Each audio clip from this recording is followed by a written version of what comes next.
Election day now just 3 days away, and today we're taking a closer look at voters' rights. Erie News Now's New York Capitol correspondent Elise Klein spoke to the League of Women Voters and the New York Civil Liberties Union about what voters should know about these rights ahead of Election Day.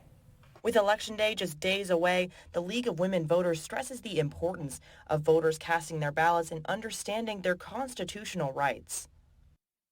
A democracy does not work unless every single person within that democracy is given the right to let their voice be heard.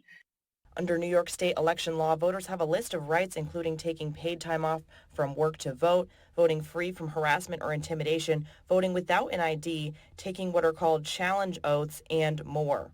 New York State election law also protects accessibility and individuals with special circumstances, like individuals who have disabilities, are homeless, were criminally convicted, or are survivors of domestic violence.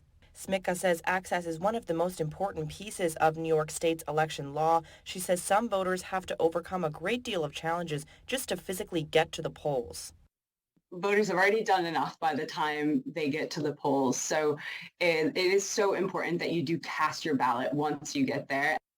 Perry Grossman from the New York Civil Liberties Union highlights that accessibility voting rights are important for voters with disabilities and for voters whose first language is not English. He says some counties have ballots printed in other languages, and it is within a voter's right to bring a person with them if they need physical assistance or language assistance, as long as that person is not their union rep or employer.